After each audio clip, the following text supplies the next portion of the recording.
आप मुझे एक सुप्रीम कोर्ट के वकील मिले थे, मुकेश झिंगियानी जी, 86 ईयर ओल्ड मैन। उन्होंने कहा मुझे मिलने आए हो दिल्ली में।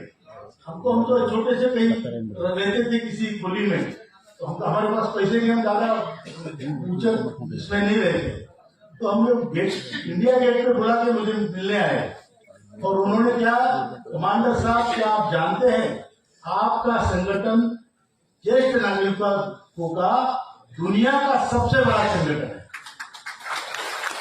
आपकी मेहनत और आज इस संगठन की दखल पूरी सिस्टम ले रही है। निर्गुण साहब ने आपको बताया आने वाले 2 महीने में आपकी पेंशन बढ़ेगी। अगर काम होता है तो उसको म्यान कर देंगे, हाथ जोड़ देंगे, और काम नहीं होता तो तलवार को फिर खींच लेंगे। मंजूर है? तो हमारा संघर्ष तब तक नहीं रुकेगा जब तक हमारे खाते में अकाउंट में पैसा नहीं आता। ये हमारा संकल्प है। दूसरी बात, हमने वहां पे जो रिकमेंडेशन दिए वो ये दिए कि 7,500 महंगाई भत्ता मिनिमम पेंशन होनी चाहिए। मतलब जिसको 1,000 या कम पेंशन है उसको 7,500 और महंगाई भत्ता मिलना चाहिए। जिसको 2,000 है अपने आप वो 8,500 प्लस महंगाई भत्ता होना चाहिए। इसका मतलब जो आज की पेंशन है उसमें 6,500 6,500 रुपया और डीए लगना चाहिए। 3,000 है तो 9,500 प्लस डीए हो जाएगा। ये हमने वहां पे मांग रखी है। दूसरी इंपॉर्टेंट मांग ये रखी है कि जो अभी भारत आयुष्मान योजना में लोगों को 70 साल के बाद सबको फ्री मेडिकल सुविधा है। हमारा उद्देश्य है कि हमारे देश का बुजुर्ग स्वाभिमान से जिए। अगर मेरे घर में मेरी बहू मेरा अपमान करती है तो मेरे पास अगर 10,000 रुपए है तो मैं 2,000 का टीन शेड में भाड़े पे रहूंगा, किराए पे, और मैं और मेरी बीवी हम दोनों वहां जिएंगे लेकिन अपना स्वाभिमान नहीं खोएंगे अगर वो नौबत आती है तो इसलिए हमको चाहिए कि हमें अपना अधिकार मिले। तो केवल पैसों का विषय नहीं होता।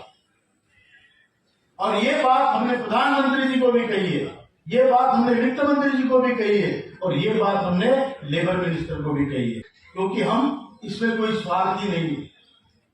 यहाँ जो सिस्टम इस संगठन में है वो ये है कि हमारे देश में एक, आप देखो हिस्ट्री में हमारे देश में बड़े बड़े राजा हुए, बहुत अमीर राजा हुए, बहुत पराक्रमी राजा हुए, बड़े बड़े उनके पास सैन्य थे, लेकिन पूजा सिर्फ राम की होती है क्योंकि उसने त्याग किया है। क्या गरीब लोगों के पैसे लेके अगर आप कुछ फ्रॉड कर रहे हो तो यहाँ आप टिक ही नहीं सकते।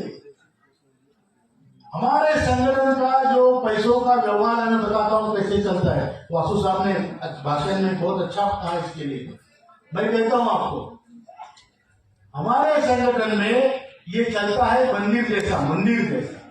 जो मंदिर की सिस्टम है वो सिस्टम इस संगठन में है।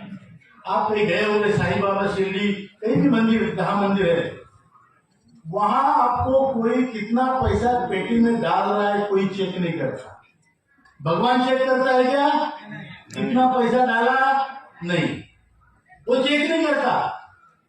आपने पैसा नहीं भी डाला तो भी चलेगा, दर्शन नहीं भी दिया तो भी चलेगा, लेकिन खाना पेट भर के खा के जाना है।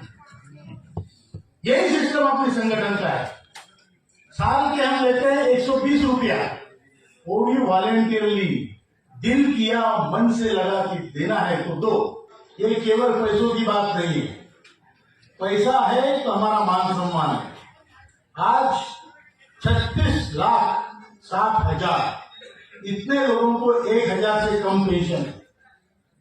36,60,000 समझ में आ रहा है ना?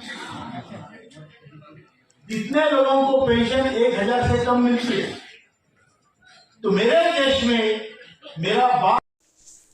नमस्कार दोस्तों, आप लोगों ने कमांडर अशोक राउत साहब को पीछे सुना कि किस प्रकार से उन्होंने वक्तव्य दिया और किस प्रकार से उन्होंने जो है प्रेजेंटेशन पेश किया है, और आने वाले टाइम में APS 95 पेंशनों के लिए वो क्या कुछ कर सकते हैं। हालांकि दोस्तों उन्होंने अपने संगठन की सारी विशेषताएं भी बताई, संगठन में होने वाले पैसे का लेन देन के भी बारे में उन्होंने बात किया, और दोस्तों वो किस प्रकार से इसमें निर्वाह कर रहे हैं उसके बारे में भी बताया। हालांकि दोस्तों वो ऐसी कोई भी मीटिंग नहीं है जो अटेंड नहीं कर रहे हैं और जो बैठे नहीं हैं, ना ही किसी भाई व्यक्ति पे दबाव है।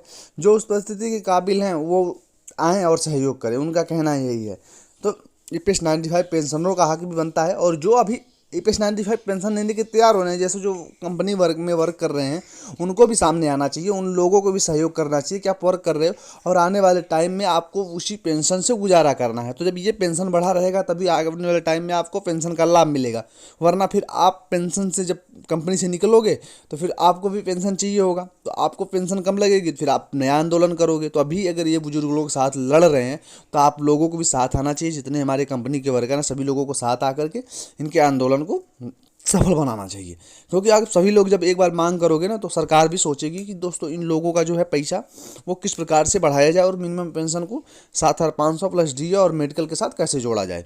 हालांकि दोस्तों प्रेजेंटेशन के हिसाब से कमांडर अशोक राउत साहब ने अपने नेतृत्व में इसको विस्तार से सरकार को समझाने की कोशिश की, लेकिन अब सरकार इस पर क्या रवैया अपनाती है और क्या रुख अपनाती है ये देखने वाली बात होगी।